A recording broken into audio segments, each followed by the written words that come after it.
What if your business could run smoothly without you? Today, we explore how to build a company that's not only self-sustaining, but also structured for success using Michael Gerber's business development program. Welcome to the deep dive.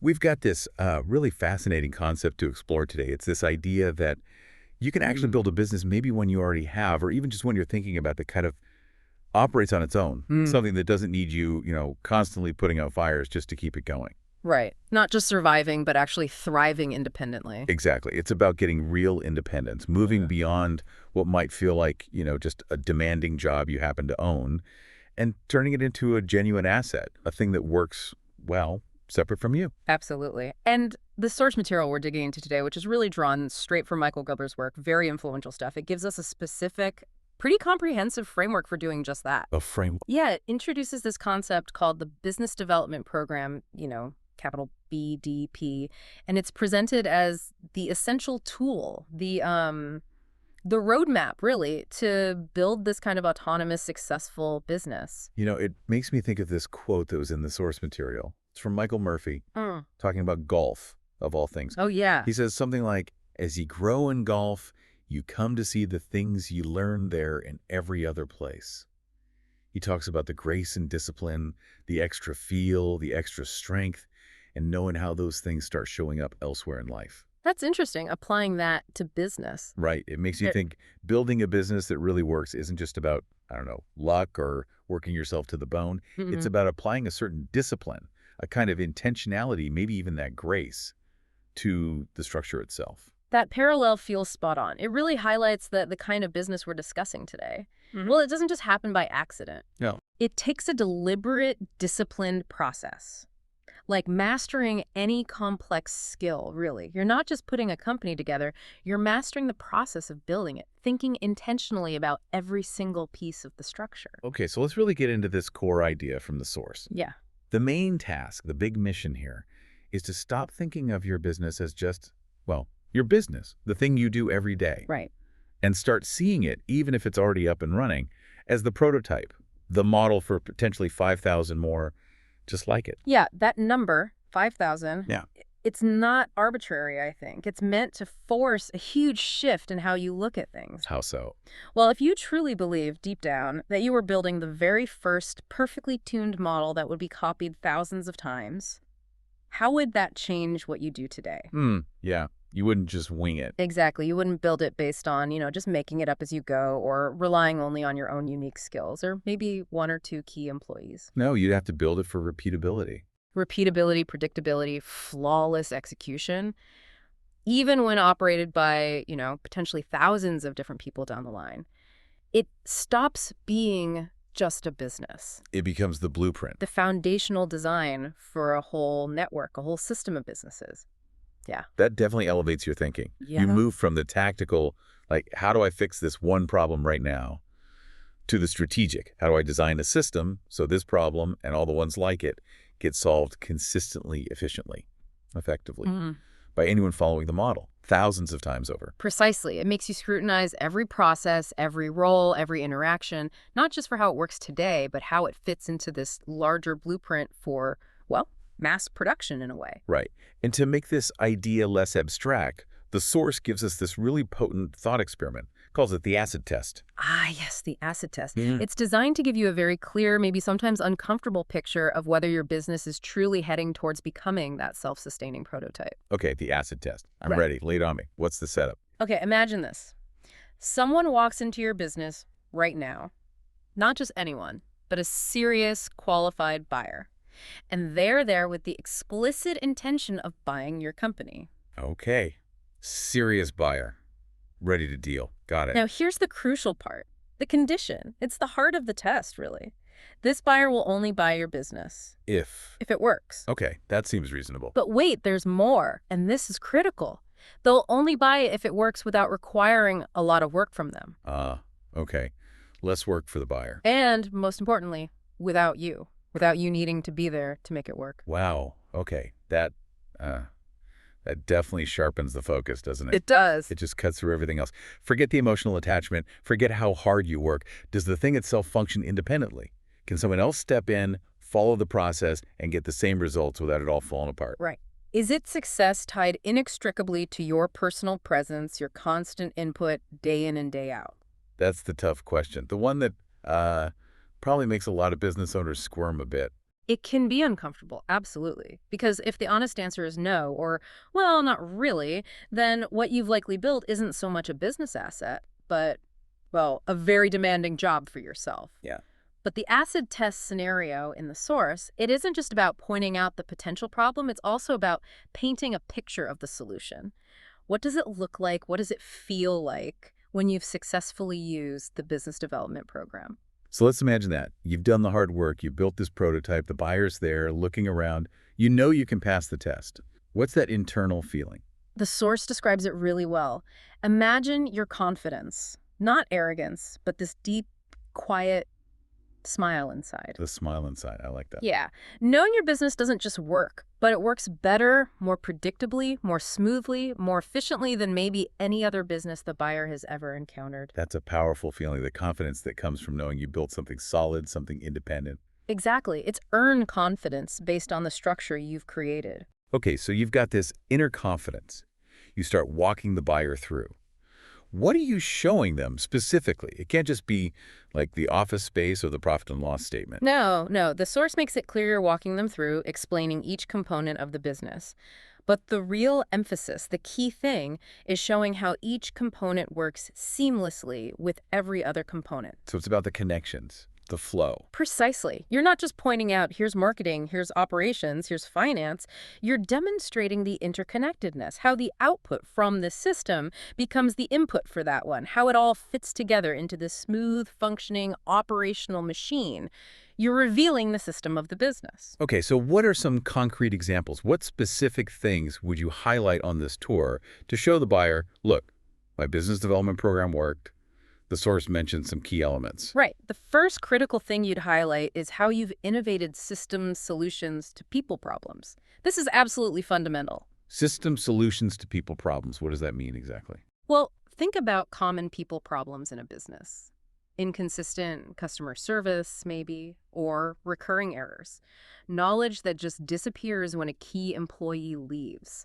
Decisions that always have to go back to one specific person. Yeah, okay. I can picture those. So instead of just telling someone, hey, try harder, or stepping in to fix the mistake yourself again, you've actually developed a system. It could be a documented process, a clear checklist, maybe a piece of software, a specific training module. Something concrete. Exactly. Something concrete that solves that problem consistently, predictably, pretty much, regardless of which trained person is performing the task. That's huge. It shifts the reliance away from finding, superstar employees or the owner being the ultimate firefighter.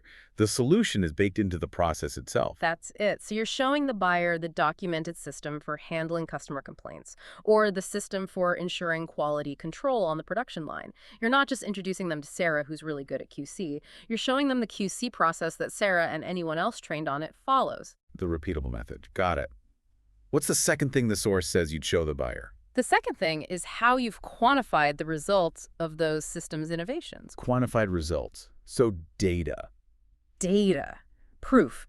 It's not enough just to say you have systems. You need to show, with numbers, that they actually work and deliver tangible benefits. You demonstrate the measurable impact. Okay, like what kind of numbers? Give me examples. Oh, it could be anything relevant to the system.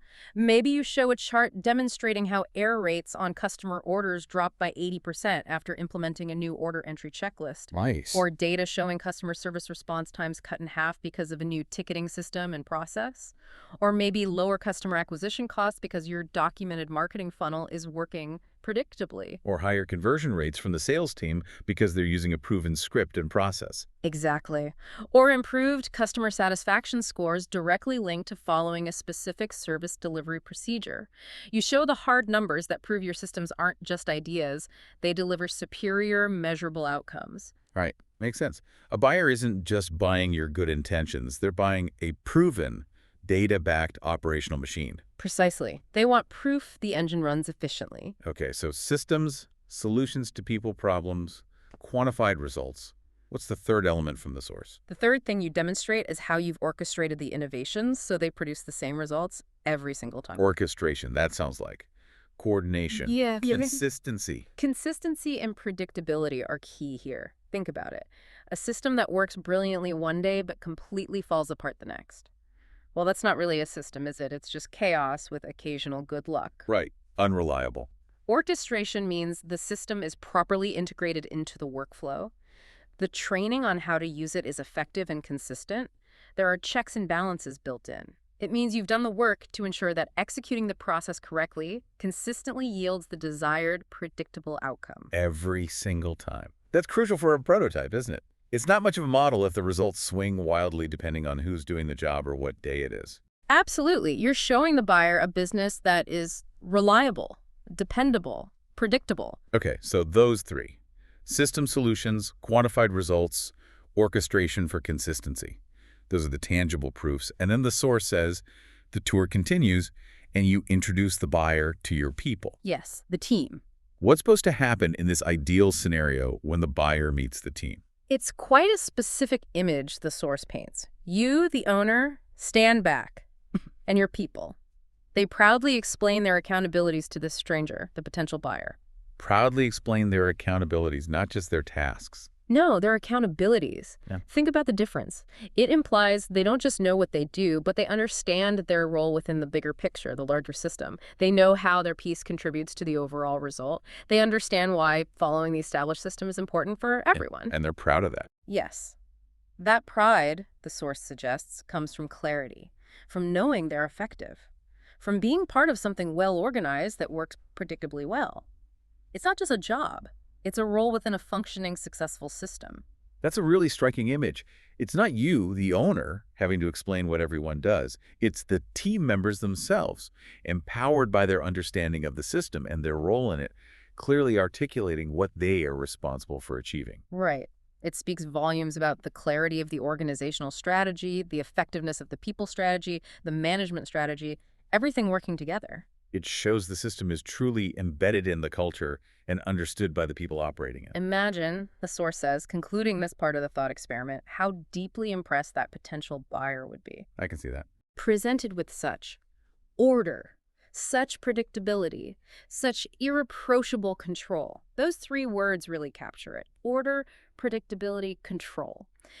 They are the hallmarks of a business that's been intentionally built as a prototype, built using systems and structure to guarantee consistent performance independent of any one individual, especially the owner. And the source ties this directly back. Imagine the results of your business development program. Exactly. So that whole asset test scenario, walking the buyer through, it's not just some fantasy sales pitch. It's the tangible goal. It's the visual representation of what success looks like when you've effectively implemented your business development program. It's the destination you're aiming for when you undertake this process. It's the state of the business you are actively, consciously working to create by applying this framework. Okay, this is making a lot of sense. Let's define the program itself a bit more formally now, based on the source. What exactly is this business development program? The source defines it quite clearly. It's the step-by-step process. Okay, a process. A step-by-step process through which you systematically take your current business, or the one you're building from scratch, and you convert it into that ideal state we just described, into a perfectly organized model for thousands more just like it. A step-by-step conversion process. That sounds very methodical, like a recipe or a methodology you can actually follow. It takes it out of the realm of just hoping for the bad. Precisely. It implies discipline, structure, a defined path you can walk, not just a vague aspiration. It's actionable. Right. It's a path for ongoing development, constant refinement.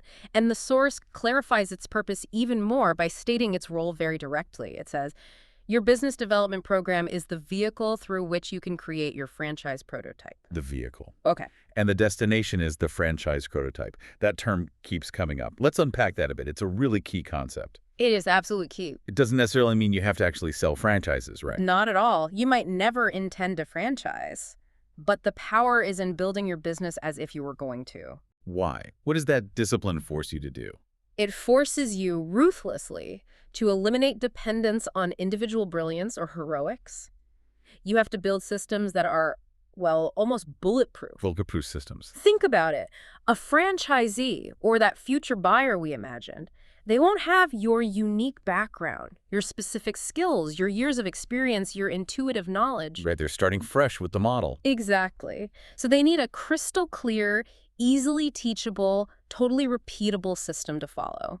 Designing your business to meet that highest standard of replicability, the standard required for franchising, ensures it becomes system dependent, not people dependent. And especially not owner dependent. Especially not owner dependent. That's the ultimate goal. It's about building a business machine that ordinary people, properly trained, can operate extraordinarily well simply by following the documented, proven processes. So the business development program is the method, the process, the vehicle you use to drive your business from wherever it is today Maybe chaotic, maybe overly dependent on you. to that end state of having a fully operational, highly replicable franchise prototype. That's it perfectly.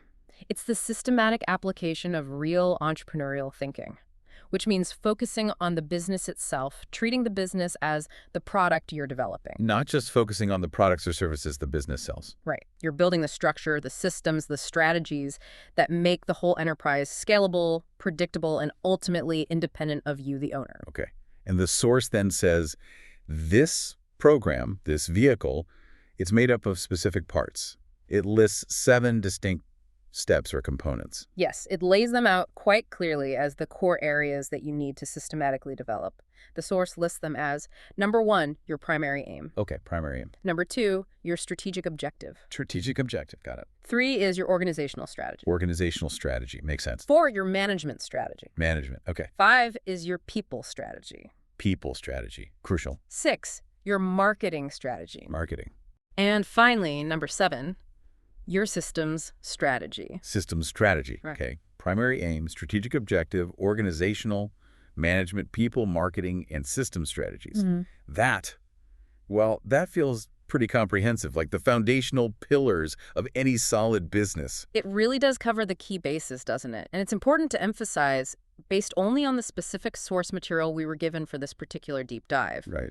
It lists these 7 steps. It identifies them as the essential components, the categories that make up the entire program. It really marks the start of a deeper exploration into each one.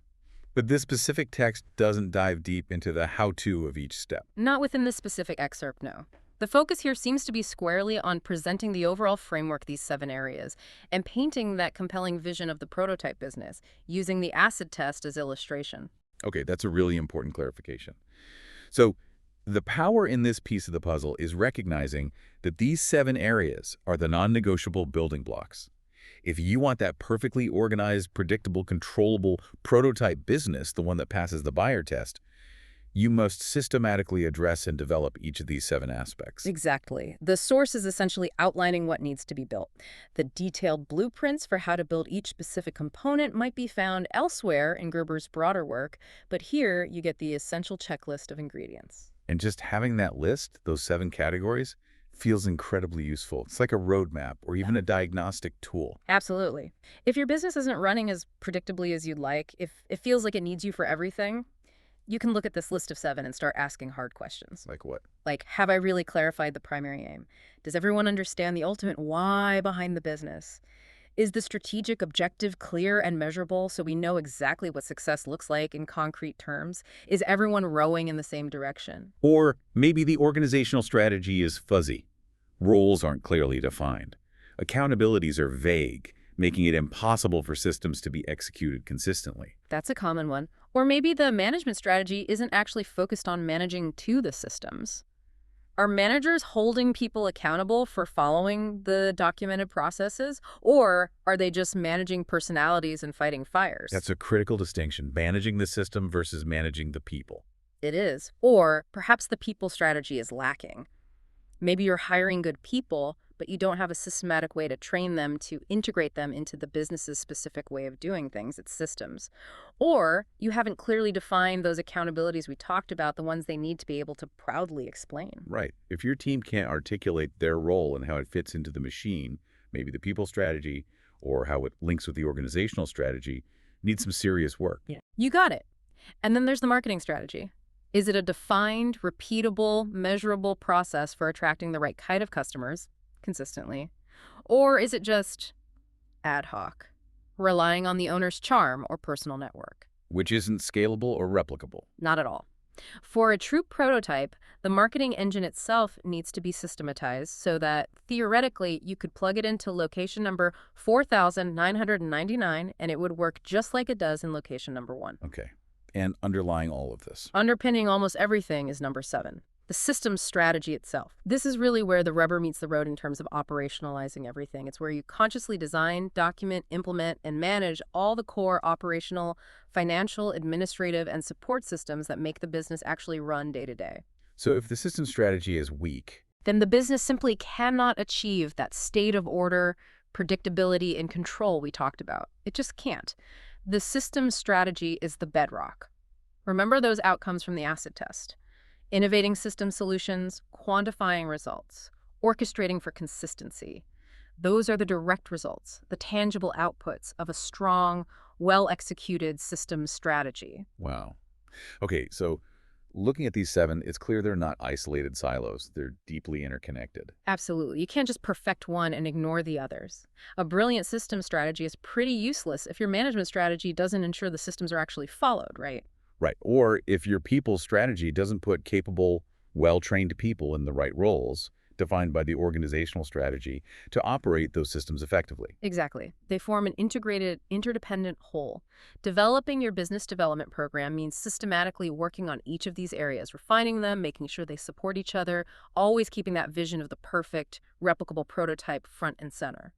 It's about applying that discipline, that intentionality we mentioned earlier, derived from that golf analogy perhaps, to every single facet of how the business is structured and operates. Yes, it forces you to step up from just doing the work or even managing the work to designing the entire work system. You're building the factory, not just making the widgets, and ensuring that factory is designed so well that it can run efficiently and predictably, regardless of who's operating the controls, as long as they follow the instructions. And those instructions, Yeah. the documented systems, the defined roles, the measurable objective, the clear accountabilities, that's what constitutes the franchise prototype. That's the asset, the thing that works without you. Precisely. That's the core idea. Which brings us back to you, the listener. Thinking about your own situation, why should you care about all this? Why does this framework matter for your business, whether you're just dreaming it up or you've been running it for years? Well, fundamentally it matters because this approach, this business development program, offers a clear pathway to something most entrepreneurs crave: genuine freedom. Freedom from the business. Freedom from being constantly trapped in the day-to-day whirlwind, yes. Freedom to choose how you spend your energy and time. Maybe that means scaling the business further, maybe it means starting something new, or maybe it just means having more time for life outside of work. And freedom to do things. Freedom to build real, transferable value. A business that runs predictably without you isn't just providing income, it's becoming a significant asset. It's something someone else might actually want to buy someday because they can see how they can operate it successfully. Or it's something you can scale much more easily. Exactly. If the systems are solid, expansion becomes much less about finding more use and much more about plugging new, trained people into the existing, proven operational model. But it does require that big mental shift we started with. You absolutely have to carve out time and energy to work on the business, not just perpetually in it. That's the crux of it. You have to consciously step back from being the main doer, the primary salesperson, the chief problem solver, and start becoming the architect, the designer, the systems engineer of the business itself. It's a different kind of work, isn't it? Maybe less immediately gratifying than closing a sale or fixing a customer issue, but But it's the strategic work. It's the work that builds the engine, not just keeps the wheels turning for another day. It's the work that creates the lasting value and the independence. it's like the difference between being the star player scoring all the points and being the coach who designs the winning plays, builds the team, and trains everyone to execute flawlessly together. That's a great analogy. Or think about a master chef. There's the chef who is brilliant in the kitchen themselves, but the restaurant relies entirely on them being there. Then there's the visionary chef who designs the whole concept: the menu, the recipes, the kitchen workflow, the service standards, the training programs, so meticulously that the same high-quality experience can be delivered consistently day after day, maybe even across multiple locations, by well-trained staff following the system. They built the franchise prototype for their restaurant. Precisely. They worked on the restaurant system not just in the kitchen. Okay, so Wrapping up this deep dive into the source material on Michael Gerber's business development program, the main takeaway seems incredibly clear. What stands out most to you? That it's really about having a systematic framework, these 7 specific areas, for intentionally transforming your business from potentially a job you own into a truly self-sustaining, scalable asset. Yeah, I agree. And it's all centered around that powerful vision of building a franchise prototype. Even if you never franchise. Right. Building it as if you would, designing it for maximum replicability and independence from you, the owner. And you do that by systematically developing and integrating those 7 key strategies: primary aim, strategic objective, organizational management, people, marketing, and systems. It's really a call to action, isn't it? To build your business with the end in mind, imagining its destiny is to be duplicated thousands of times. That forces you to engineer in that order, that predictability, that control we talked about. So it can pass that crucial buyer's test, functioning smoothly and successfully, even when you're not there. And the implication is powerful. Achieving that independence and value isn't about luck or finding miracle workers. It's the direct outcome of deliberately, systematically working on the business through these 7 interconnected strategic areas. It's about discipline and intelligent design applied to the business itself. Okay, so let's leave our listeners with a final provocative thought to chew on, something that builds on all this. Go for it. All right. Think about your own business right now, or the one you're planning. Don't get overwhelmed by the idea of systematizing absolutely everything all at once. Instead, just identify one small recurring headache, one little people problem that keeps popping up for you or your team. Just one. Just one to start. Now, how could you approach developing a simple system? Maybe it's just a checklist, maybe a short documented process, maybe a script for handling a specific situation, maybe a simple template or a small software tool to solve that specific problem more consistently. Okay, develop a mini system for that one thing. Then how could you measure the result? How would you know if the system is actually working better than the old way? Could you track error rates, time spent, customer feedback related to that issue? Quantify its impact even on a small scale. Exactly. And finally, how could you ensure that little system is actually used consistently, the same way every time by everyone involved? What training, communication, or management check-in is needed? Orchestrate its use. Right. So the provocative thought is this. Start viewing that one small system, that single documented solution you just designed, not merely as a fix for a minor annoyance. See it instead as the very first, carefully crafted, perfectly engineered component. Of the much larger, perfectly organized prototype business you are ultimately building. Exactly. The journey to building a business that can be replicated 5,000 times? Well, maybe it starts right there, with mastering the system for just one small recurring task.